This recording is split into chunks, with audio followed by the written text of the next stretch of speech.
here. And the Owens family was very happy to be able to have Elder Charles White officiating in the memorial service this afternoon. And speaking of the memorial service, I hope that you will come. You may not have even known Elder Jim Owens, but you know this man was a man of God. And this memorial service is not so much about a man, but it's about a God that Jim Owens believed in and served faithfully all his life. And we're really going to be celebrating what God has done and his wonderful ways that are so much higher than our ways. So please join us this afternoon at 3 o'clock here. But this morning, Elder Charles White is going to be presenting some very fascinating information that also reveals how God has worked in our church. You know, it was King Jehoshaphat who said, "Believe in the Lord your God, and you shall be established. Believe in his prophets, and you shall prosper." And as a church, we believe in all the gifts of the Spirit. And one of them is the gift of prophecy. And we acknowledge that Ellen G. White had that gift. And it has been such a blessing to this church, the last movement of the Lord in seeking to bring attention to the gospel and preparing a people not only here but all over the world for the coming of Jesus. Elder Charles White is the great-grandson of James and Ellen White. And so he has a tighter connection to that family than most of us. And he is here. He's going to share some wonderful testimonies, experiences, and some of the history that really reveal God working in wonderful ways with his people. And so we're delighted to have Elder White with us. He retired in 2015 after 45 years of ministry. But as you can see, and you'll be able to see, he is still going strong. And so, Elder White, we're very happy to have you here. Thank you for being here. Thank you. Is this my time? I'm going to stand down here. Is that all right? I would like the deacons to put in your hands a white family tree. That will help you who are visual learners particularly to become a little familiar with the relationships within the white family. My purpose here is not to give you correct theology or to propagate a certain aspect of Ellen White's ministry, but mainly to acquaint you with the White family by telling you some stories about them in a context, both during the worship service and during this Sabbath school time. I have lots of material to share with you, more than you could ever fit into your day, so I will try to be as efficient and useful as possible during the next few moments that we have together. The presentation this morning is entitled "Four Boys in the White House," and I think we ought to set just a little bit of a background. If somebody came up to you on the sidewalk and said, "Can you show me from the Bible that the gift, spiritual gifts, and the gift of prophecy are effective beyond New Testament times?" What would you say? Absolutely. You would say yes. What Bible texts would you take them to? I'm going to suggest, and then unfold that a little bit in the worship service, and I hope most of you can stay for the worship service, that there are a number of key chapters, but particularly Romans 12, 1 Corinthians 12, and Ephesians 4 are foundational in establishing the biblical basis for the gift of prophecy beyond Bible times. And we'll talk about that a little bit more in the worship service. I want to acquaint you with the White family. Do all of you have a copy of the family tree? We're going to put it on the screen too. By now, you probably know that there were 4 boys born to James and Ellen, no girls. And we're going to talk about those 4 boys. They were Henry Nichols White. You can see him on the left side of the tree.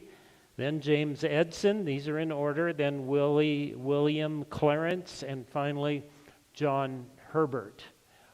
James and Ellen White were married. When they were married, she was 18, he was 25, and they had a child within the first year of their marriage. In fact, almost exactly a year after they got married, they had their first child. I'm going to go back to this one. You can see, first of all, is Henry Nichols White, then James Edson, then William Clarence, and this little baby is not a picture of John Herbert. This is just a picture that the guy who did the PowerPoint wanted to put in there because we don't have any pictures of babies from that era. But that's a baby contemporary with that era, so that's not a real picture of John Herbert. These boys brought much joy, sometimes challenges and consternation to the White family, and we're going to talk about it. In fact, we're going to talk about the main thesis this morning is right at the heart of the great controversy. God does his thing, and the devil doesn't want him to do his thing. And there's a conflict that is raging. The enemy worked diligently to discredit and destroy the ministry of James and Ellen White. First, by attacking them significantly through health issues, and then by attacking each of the 4 boys as they were born and during their early lives. And so we're going to learn a little bit more about this. I hope it's interesting to you. I think it's extremely interesting. Henry Nichols White was their firstborn son. James and Ellen White were married, and Ellen became pregnant. And shortly after she became pregnant, she became very ill unto death.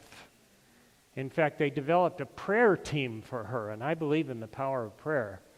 And this prayer team would gather at their house and pray diligently.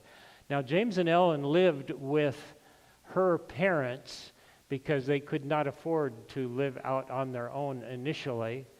And Ellen would fade away on the couch, and she would have all kinds of problems, and they thought she was going to die. In fact, let me go back and read you what was said about Ellen White's health at about the time she got married. This is a physician's report. Her right lung is decayed, her left lung is considerably diseased, her heart action is impaired. The diagnosis is dropsical consumption. They had some interesting terms for diseases in those days. A form of tuberculosis. Her life expectancy is very short. She is liable to drop away at any time. She had to be propped up to sleep, and traveling, sometimes she would faint and go into a coma and remain in that state for minutes or even hours at a time.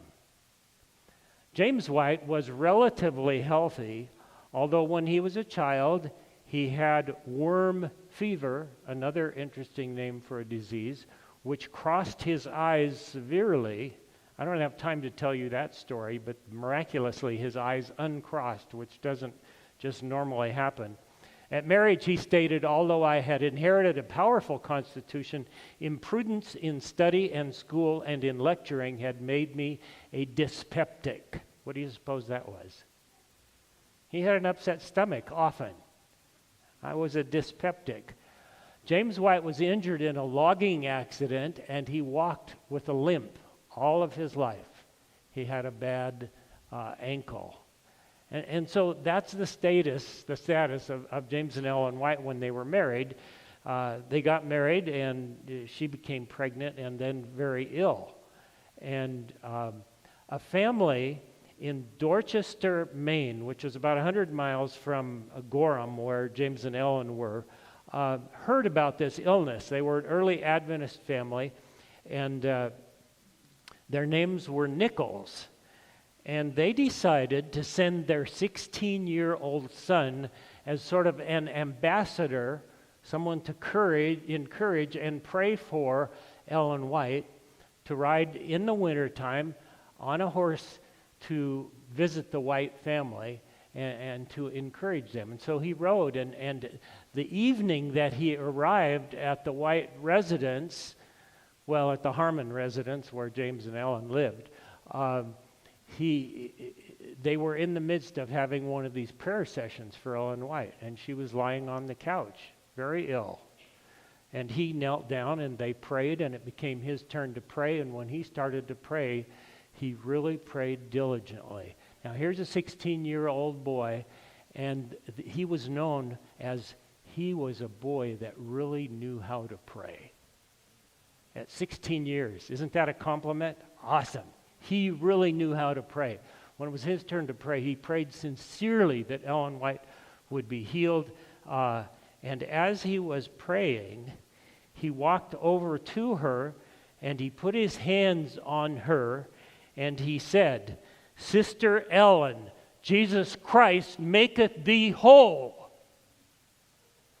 And she later said, "It was like a bolt of electricity went through my body."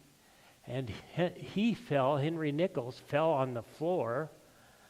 People threw open the bedroom windows. The neighbors thought Ellen White had died, but she hadn't. She had been healed. She got up and was well from this particular disease from that day forward. A few months later, when their first baby boy was born, they named him Henry Nichols White, after the young man who had prayed for their son, for their mom who had been so ill. And so that's the story of Henry Nichols. When little Henry was being raised by James and Ellen, they were very much tempted to make what Ellen White said was a secure nest for him. They wanted to stay home and raise their family. But the Lord had other plans for them. Jesus approached Ellen and said, "You need to be laboring for others." Let me read what she wrote. She said, "I was shown that the Lord had been trying us for our good to prepare us for labor for others, that he had been stirring up our nest lest we should settle down in ease, and that our work was to labor for souls, that if we had been prospered, home would be so pleasant that we would be unwilling to leave it and travel." There was this conflict. Shall we stay at home, or shall we go and follow the Lord's bidding to go out and visit churches and raise up companies and spread the gospel? At this very time, Henry became very ill, and they didn't know what to do. They thought if we travel, it will jeopardize his health. And so they decided, finally, after struggling with this and praying diligently, we should follow the Lord's bidding in our lives, his leading. They could see that regardless of the comforts and the pleasures and responsibilities, their life would be a life of dedicated service involving travel, suffering, and earnest labor for others. There's a quote I have here. She wrote in Life Sketches, "For the good of souls, we must sacrifice the company of our little Henry." Doesn't that tear at your hearts, moms? "Alone before the Lord with most painful feelings and many tears, I made the sacrifice and gave up my only child for another. We left him in Brother Stockbridge Howland's family, in whom we had utmost confidence." Now, they didn't give him up for adoption or anything like that, but they put him in the care of a family who had some stability. They were traveling all over, all the time. And I have a picture of Stockbridge Howland. He looks like a pretty stern guy, doesn't he? He was an engineer and a bridge builder, but one of the early Advent believers. and a very faithful follower of God. And this is what Ellen White said about parting with her son and some of her other children as they were born. Although the cares that came upon us in connection with the publishing work and other branches of the cause involved much perplexity, the greatest sacrifice which I was called to make in connection with the work was to leave my children frequently in the care of others. They thought to leave Henry for a year. They visited him as frequently as possible. Then it became 2 years, and then 3 years, and then 4 years. Henry Nichols lived in the Stockbridge Howland home for 5 years, the first 5 years of his life. And then he rejoined the White family. I'm sure that was very difficult for them.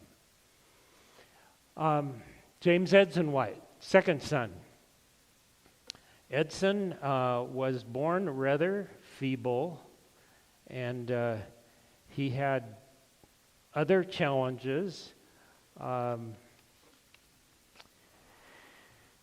they frequently had to leave him in the care of others. They left him for about 5 weeks with a young babysitter by the name of Clarissa Bonfoy. And when they came back, he was very feeble, Ellen White said. And she said, a great change had taken place in him. It was difficult to suppress murmuring thoughts. Ellen White had murmuring thoughts at times. The baby grew worse. Sometimes he would get better, then the disease would progress because he was ill. Then their faith would be severely tried as the symptoms became alarming. At midnight one night, they were wakened by his screams, and they rushed to him. He would fight the air with his arms, and we knew, they said, as he was crying, no, no, no, and then cling to his mother, we knew that it was Satan's effort to annoy us. We knew that Satan's effort to annoy us, and we knelt in prayer. My husband rebuked the evil spirit in the name of the Lord, and Edson quietly fell asleep. Now, I have other stories about Edson. He contracted the plague that was going around in those days, and he became very ill.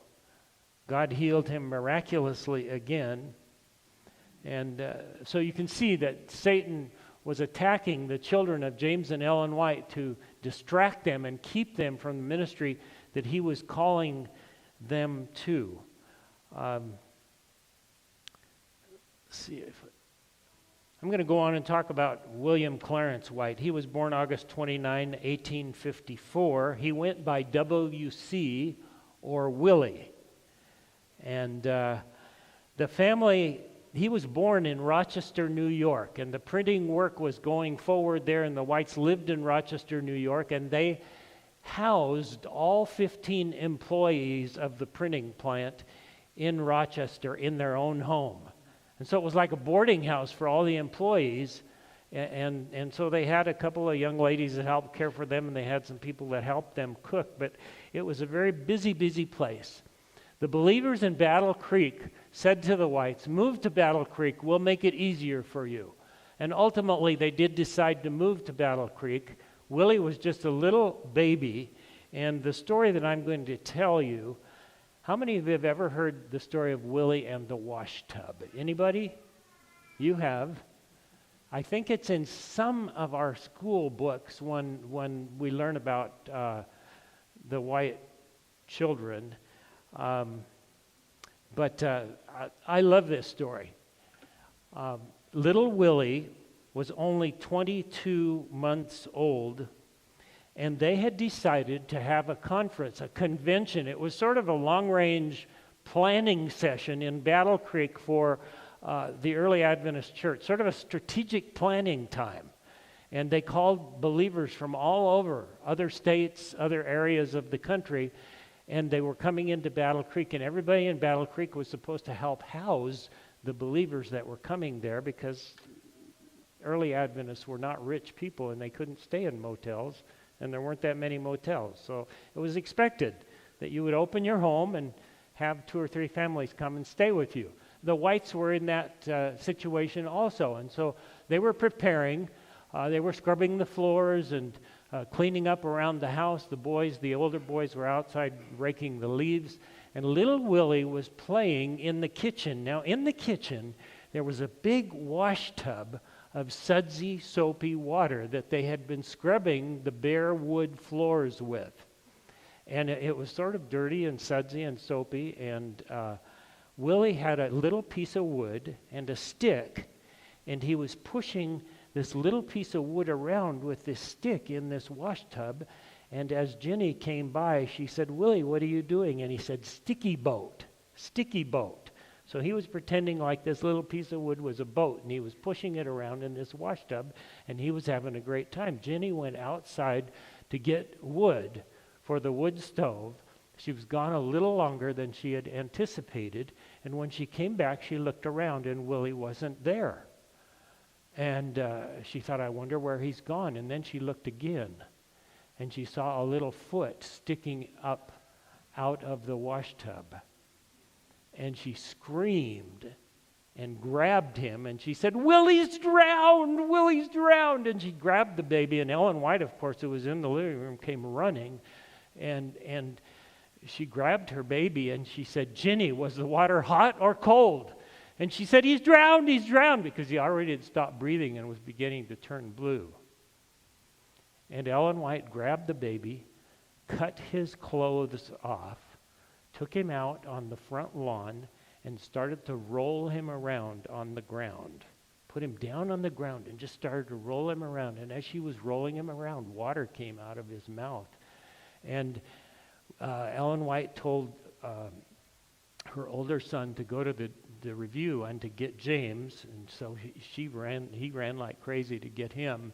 And other people began to gather around. Some of the neighbors gathered around as Ellen White was rolling her baby around on the ground. And every few minutes, every few moments, she would pick him up to see if he was breathing. And the first time she picked him up, it was 5 minutes, and he wasn't breathing. She rolled him around some more. Ladies from the neighborhood gathered around and said, somebody ought to take that dead baby away from his mother. And James White was there by then, and he said, "You don't bother her. She knows what she's about." And she continued to roll him around 5 minutes, 10 minutes, 15 minutes, 20 minutes. And this has been attested to. She picked him up after 20 minutes, and she brought him up close to her mouth and kissed his little lips. And she saw him purse his lips and try to kiss her back. And he began to breathe. And she then, of course, took him inside and wrapped him up with blankets because he'd gotten cold being rolled around on the grass out there. And, of course, our question would be, wouldn't he have brain damage after being without oxygen for that period of time? And she took him in by the fire, and slowly but surely he began to breathe more regularly. And finally, he was back to what was thought to be normal. Now, there was still the question, what about? Would he have brain damage? Would he be a debilitated child? Well, Willie grew up to be a very bright, intelligent, active, right-hand person to his mom. In fact, he became the first real secretary to the White estate that there was, without any damage to him. I think there are two things going. Why did she ask, was the water hot or cold? Anybody know? If the water was hot, his circulation would have been escalated, and that would have put him in a state where he could have been damaged more readily. If the water was cold, his circulation would have been depressed and possibly less damaged. But that wasn't the real issue, was it? Jesus Christ healed this boy. And you see this family tree? I'm very happy that that happened that day. Because Willie White is the only one of the 4 sons of James and Ellen that had any children. So I wouldn't be here. There would be no family tree, no 2 sides to the family tree, no first family, no second family, because you can see on the left side it says first family. Willie married and had 2 daughters, and then unfortunately his wife died at 33. He remarried another lady by the name of Ethel May Lacey and had 5 children by her. So he did his part to populate the earth. He had 7 children between the 2 ladies that were his wives, respectively. And I'm telling you the story of the 4 boys in the White House. So that's a little bit about Willie. I'm going to come back if we have enough time and talk to you just a little bit more about the boys as they grow up. A 4th son was born to the Whites September 20, 1860, and I don't know why, but they couldn't come up with a name with him for a while. So he was the nameless baby for a while. Finally, they named him John Herbert. In a letter, and this is the way James and Ellen had to communicate then. They had no texting, no cell phones, nothing like that. In a letter, because James was traveling while Ellen was home with her newborn baby, the nameless baby, and she wrote to him, "The baby is fat and healthy. He promises to be a very rugged boy. He's quiet and good at nights, but I will tell you one thing. He is so hardy, it will cost you quite a bill to keep me and him." And she went on and said, "He eats, throws it up, and is just as greedy to eat again. All is well in Battle Creek as far as I know." James White wrote back a few days later, and he said this, I just lost my place. Here we go. "I fear that all is not well at home. I have had some impressions as to the baby, a presentiment that the child was very sick, lying before me with face and head swollen." Ellen responded that she did not have much faith in his presentiment. But the very next day, the baby became very, very ill with a swollen face, which started 24 days of agonizing, painful illness for this poor little baby, during which time he was named John Herbert. Ultimately, and sadly, he died less than 3 months old. It seems that the enemy had gotten the better. Ellen White said, "At times I could not control my feelings. Despondency and gloom settled upon me."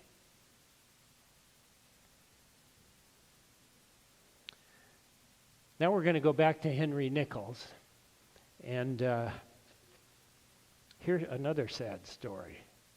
Henry Nichols was 16. He was the oldest of the 3 White boys, and he was a very musical, talented, gifted young man. James and Ellen White, again, were traveling.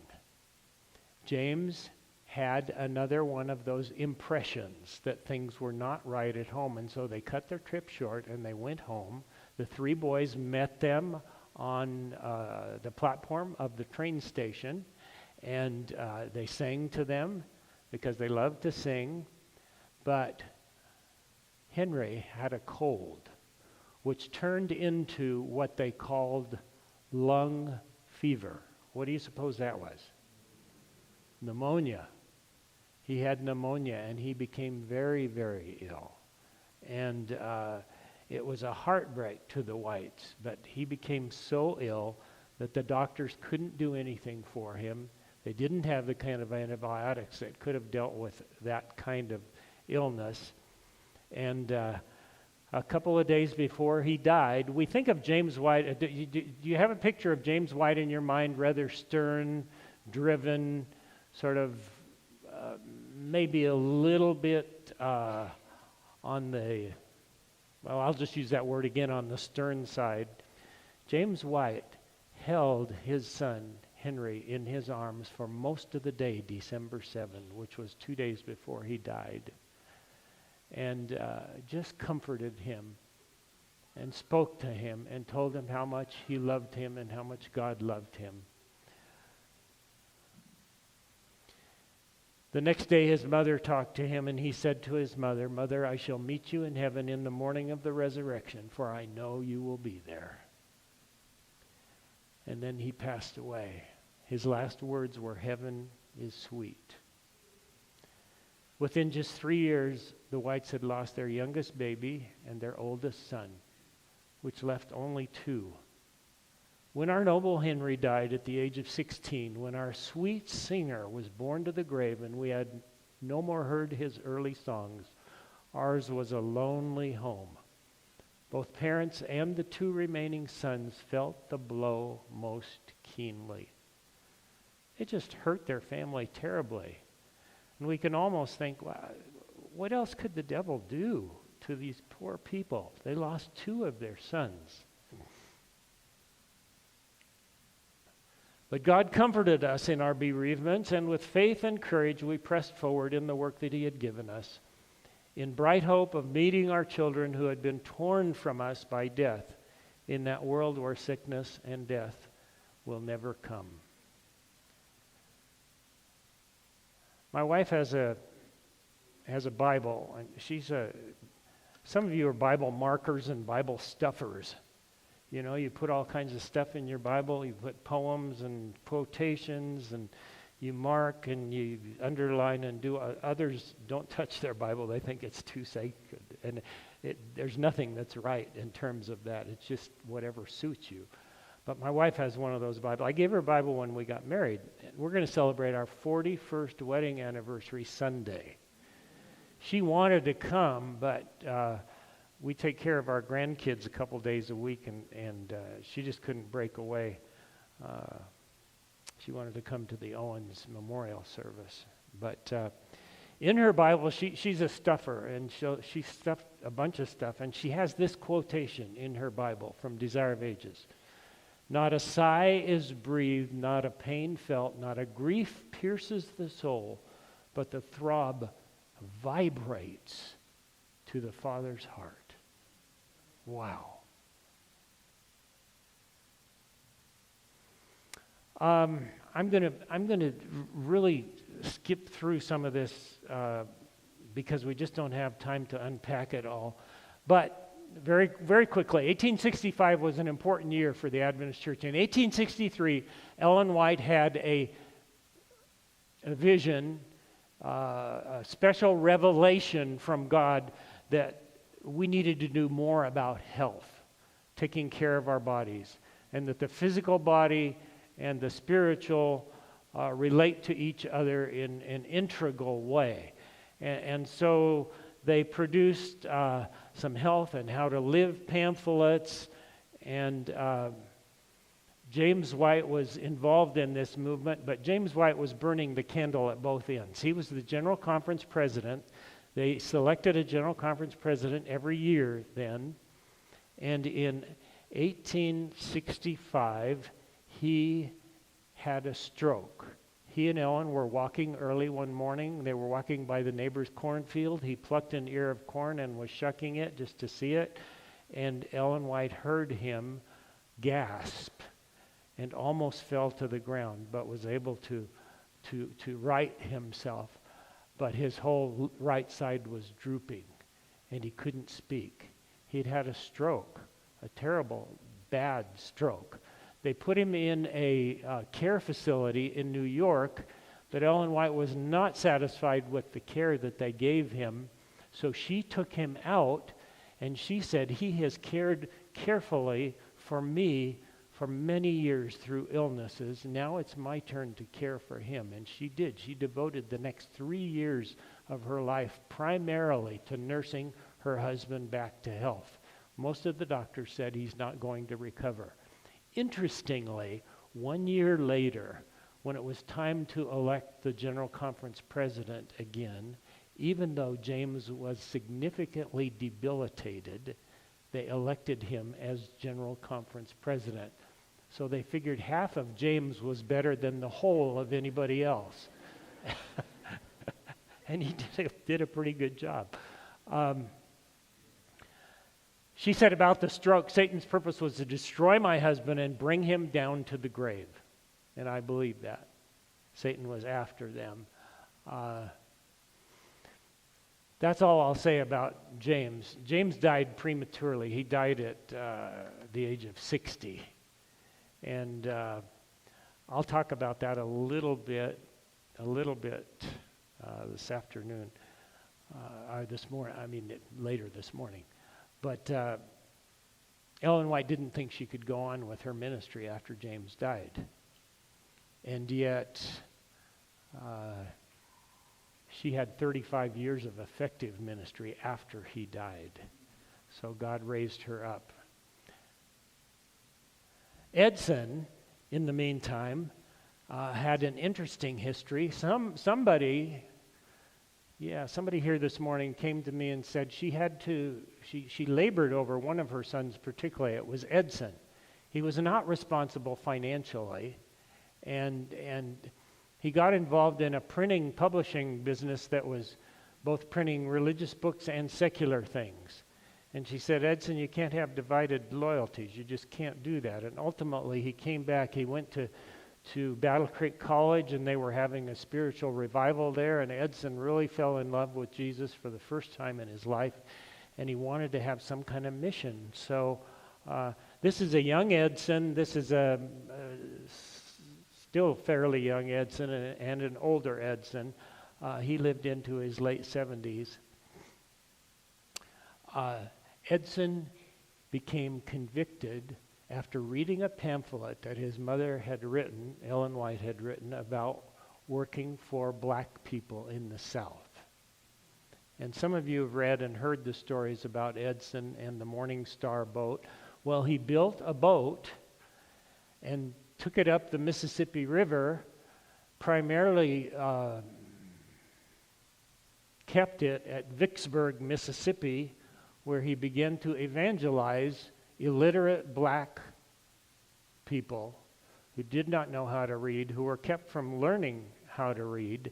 It was quite a controversial and progressive thing in his era, and a lot of the Caucasian folks in the area didn't like that because they didn't want the black people to be freed to think for themselves and to really serve and follow God. But he started Morning Star Ministries. This is I got to laugh at this. I'm going to take a little aside here. You very often do not see any of the early Adventist pioneers smiling. And you think, man, they must have been really unhappy people. But there are a couple of reasons why they didn't smile. Number one, because of the cameras. They had to hold their expression for a long time. Number two, often many of them had bad teeth. You know, they had rotten teeth because they didn't know about dental care in those days. And so it presented a better picture to have a solemn face with your mouth shut rather than to smile and reveal your teeth. Anyway, Edson here and Emma, this is his wife, aren't smiling.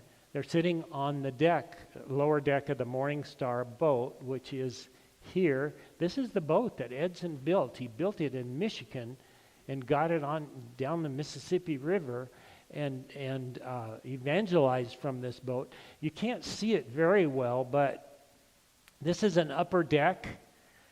And Emma used to sit and play the organ, and people would come be attracted from the banks and from the surrounding homes, and they would come onto the boat, and they would be invited to come onto the boat and learn to read. And Edson developed a book that he sold and that he used. It was a primer, and it had Bible passages in it from which he taught the people to read. So not only were they learning to read, they were learning about the Bible and about Jesus. And so that was Edson's primary significant ministry. I could tell you a lot more, but I want to talk about my grandfather, Willie, as we bring things to a conclusion here, and I have several things to share with you. These are 4 pictures of Willie, a young Willie about 10, probably in his 20s and in his 40s, and then possibly in his 80s. Willie died when he was 83. Now, some people ask me, did you ever meet your great-grandmother? Well, she died in 1915, so that would have been a little bit impossible. Sadly, I never even met my grandfather because he was a lot older. He died at 83, but he died at the age of 83, but he died in 1937, and I wasn't born until the 40s. So I never met him. I look forward to meeting him in heaven, and I have lots of interesting stories about him. This is a picture of the White family as it came together, the blended family. Some people have trouble with blended families, and other people know how to do it. But, of course, right here in the middle is Ellen White. She's in her 80s now. This is Willie, and this is his wife, May Lacey White. These are Willie's two daughters, Ella and Mabel. They're the ones that are on the left side of the family tree, and their respective husbands, Robinson and I'm blanking on his name right now. These are the boys, Herbert and Henry. Herbert and Henry, the twins that were born while these folks were in Australia. I've got to stop and tell you something else. Do you remember the 2 boys that James and Ellen lost? One of them was named John Herbert, and the other was named Henry Nichols. They went by Herbert and Henry. When May Lacey and Willie had their first 2 sons, what do you suppose they named them? Herbert and Henry. Don't you think that was a healing balm to Grandma Ellen White to be able to hold those 2 little boys and talk to them, precious Herbert and precious Henry? What a lovely thing. And here's Grace, their 3rd daughter. Here's Arthur. And my dad is not in this picture because he wasn't born yet. This picture was probably taken in 1912, just before Ellen White died. Well, not just before, several years. She died in 1915. But my dad was born in 1913. Here's a picture of the second family. Again, I'm sorry. Hit the wrong button. Willie and his wife Ethel May, the twins Herbert and Henry, Grace, Arthur, and Francis. That's my dad right there when he was a little guy. Looks like a little girl in his fur coat and his long curly hair. But I'm going to skip through this. Ellen White had to define the role of her 2 remaining boys, Edson and Willie. And she said, Willie's the one that, the Lord told her, Willie's the one that you can trust, and you have to work long and hard for Edson. The eldest son has been sorely tempted, must be transformed. The youngest must stand in the counsel of the Lord. He's borne the test wisely. The Lord will help him to continue the work appointed. Let no jealousy come because of the position I have appointed the youngest. And there didn't seem to be any jealousy between them. This is my grandfather, Weeping Willie and Sleeping Willie. Let me tell you a couple of stories. Weeping Willie was known as that because he was a very tender-hearted, compassionate man. Most of his life, almost all of his life, he had a beard. And whenever Willie's emotions were touched, when he felt compassion for someone, when he felt sadness or joy, he cried. And I was supposed to not be manly, and you guys that teach your kids, don't cry, you're a man. You don't need to do that. Willie cried, and the tears used to run down his cheeks and drip off of his beard. And they called him Weeping Willie. They also called him Sleeping Willie. And this is very interesting. Willie, when he was on the platform, you know how the ministers' chairs used to all be up here? And all the participants, well, that's a long time ago now. All the participants used to sit up on the platform. The person who was going to have prayer and scripture and the mission report and all that, they all sat up on the platform.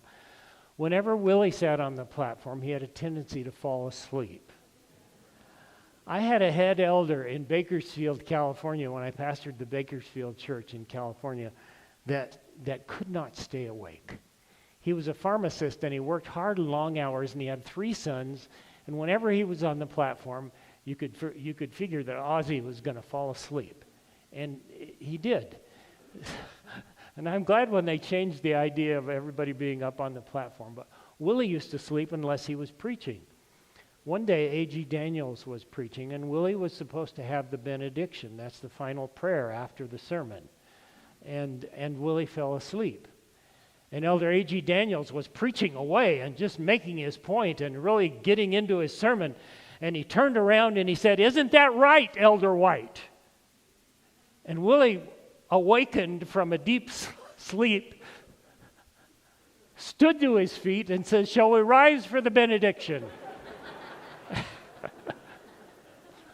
Well, it wasn't time for the benediction. A.G. Daniels was still preaching, and so Willie sat back down. Now, I don't know if he fell asleep again, but Ellen White had an explanation for this. She said when Willie was a baby, we used to take him in his bassinet and set him down right in front of the pulpit. And if James was preaching, he would hear James' voice, and he would often fall asleep in his bassinet. That would just soothe him, and he'd fall asleep. And when I was preaching, he would hear my voice, and he would often fall asleep. So don't you get after him for falling asleep on the pulpit, because he's used to doing that. Willie had a special role in relationship to his mother. I know it's 10:35. What's the outside margin that I can go to? Right now, huh? I'll go to maybe, yeah, okay. Quickly. Okay, thank you. Willie had an important role in his mother's life. And after, I got misplaced here. After James died, Ellen said this, "I miss him more and more. Our lives were so intertwined. It's impossible, it's impossible for me to be of any account without him." She thought her ministry was over. She even thought that her life was going to be over. I know when my mom and dad passed away, they passed away within 6 months of each other. My dad died first, and my mom just sort of gave up after that. You know, they'd been married for 50 plus years. So Willie had an important role in helping his mother get through this depression. And for about a year after my husband died, I suffered greatly from sorrow. At that time, when I seemed to be hovering between life and death, my son Willie persuaded me to go a short distance in a phaeton. Do any of you know what a phaeton is? A phaeton is a light four-wheeled carriage. And he persuaded me to go to a camp meeting in Healdsburg, which is not too far from where they were living. Note, it was Willie who persuaded his mother to go. Let's discover what happened. How many of you have been to camp meeting? You go to camp meeting? You have a camp meeting in Idaho, don't you? Well, you have a camp meeting in Boise. That's sort of at the other end of the world, I guess. But so Ellen White was at this camp meeting, and they put a couch on the platform. This seems just insane. No, I shouldn't use that word. This seems irregular to me. They put a couch on the platform. She was very, very ill. She said a sofa had been placed on the platform in the large tent. Here I lay down, thinking that I would deliver my farewell address. My face was the face of one who is dead without a particle of color. After a few testimonies had been borne, I asked Willie to help me arise to my feet and let me lean on him, physically and morally. Let me lean on him. Here again we note Willie's role in aiding and helping his mother. And she goes on to say, there I stood and I began to tell the people that this was probably the last time that they would ever hear my voice in camp meeting. But, after speaking a few words, I felt the Spirit and power of God thrilling through every nerve of my body. Those who saw me said that the blood could be seen as it put color in my lips and reached my forehead. My flesh took on its natural appearance. So what about those that were listening and watching? Well, they were turning to one another. One of the people in Healdsburg said, he turned to one of his neighbors and he said, a miracle is being wrought in the sight of this congregation. And in fact, Ellen White was healed then and there. And she she said, I couldn't understand why they were looking so intently at me, some even rising to their feet. The Spirit of the Lord had rested upon me, and I had been healed in the presence of a large congregation. And the result? During the remainder of the camp meeting, I spoke several times. So, awesome.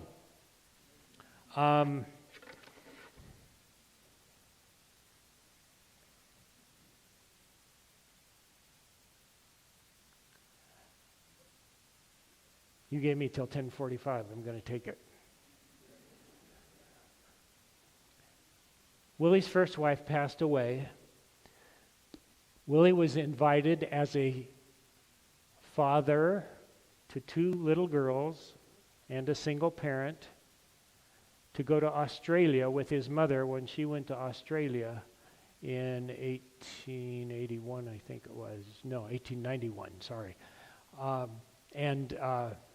So after much prayer and thought, he went, and he left his girls in California with a responsible family. There he met a young lady by the name of Ethel May Lacey, who was going to the Bible school in Melbourne.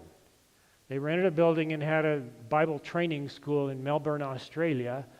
And Ethel May Lacey went there and graduated from the course, and Ellen White invited her to come and help her in her home. And Willie was busy and Ellen was busy, but evidently Willie cast a glance or two in Ethel May Lacey's direction. And one day, without any anticipation, this is how unromantic the white men are. Without any anticipation or any real courtship, Willie walked up to Ethel May Lacey and asked her to marry him. Will you marry me? And she said, no.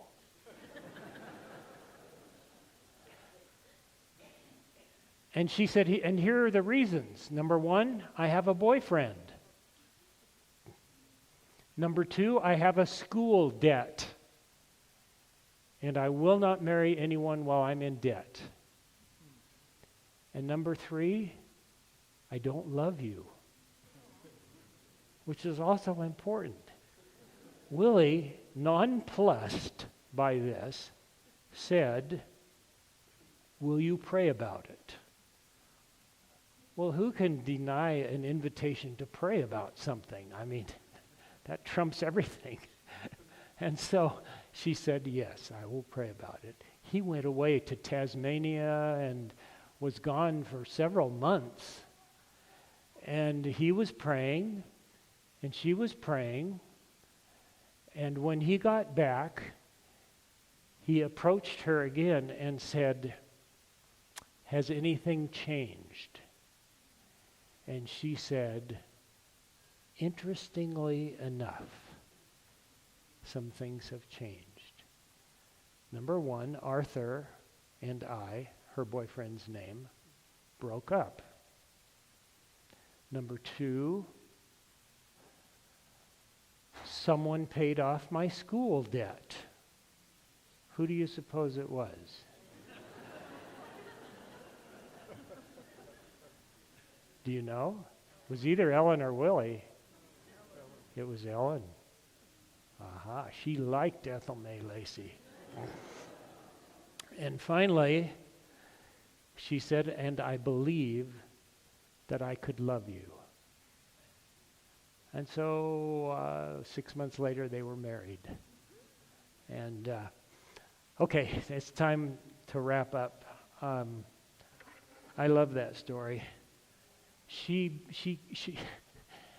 Ethel May Lacey was an amazing lady, because within a year she had twin boys, Herbert and Henry. They brought the daughters of Willie's first marriage over to Australia, and so within a year of marrying Willie, she had 4 children, 2 young girls and 2 baby boys that she was taking care of, plus being the head of the house, which entertained people all the time. So she was one busy lady. In fact, after the pictures of her looking so sweet and lovely, what's happening? I'm not getting anything. There we go. This is Willie and Ethel May. And she was a lovely lady. Interestingly, too, Willie was 40 and she was 21 when they got married. So there was almost a 20-year difference. And I'm going to conclude by sharing something with you. How many of you have heard of Arthur W. Spalding? He's an Adventist historian who's written a lot, and he was somewhat contemporary with Ellen White. During the part of his writing ministry was doing research, and so he went to stay at Elmshaven in the White home when Ellen White was in her mid-80s. And one day she was getting ready to go out and work in the garden. She put her bonnet on, and Arthur was in the living room doing some ironing, and she sort of ran into him, and she began to talk. She began to talk about her children when they were small, and Arthur Spalding wrote about it. And this is what he said: I had to leave them so much. With a shading of sadness in her voice, I had so often to leave them in the care of others, and not all of those who cared for them loved them or knew how to train them. I would have stayed with my children, but God told me to go. Yet my heavenly Father saved them, though with many trials, and He has given me other children, thousands of them, the children of God's people whom I love. And then she looked right in Arthur Spalding's eyes and said, you're one of my children, aren't you? And she put her hand on his. With tears coming down his cheeks, he said, I am. I'm one of your children too. And she nodded and went off to her work in the garden. Well, that's the end. Let's stand for prayer.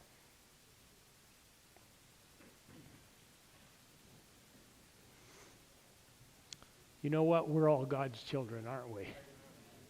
He's our Father, and He loves us infinitely. Dear Lord, thank you for this time together. Thank you for the opportunity to share a few stories about the White family. We're thankful for their faithfulness to you. We pray that we will be faithful to you likewise. In Jesus' name, amen.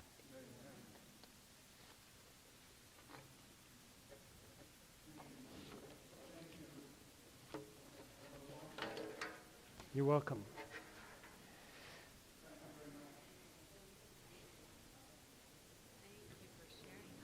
I failed to make a brief announcement. For all the children, the Sabbath school children that were here, you may go back to your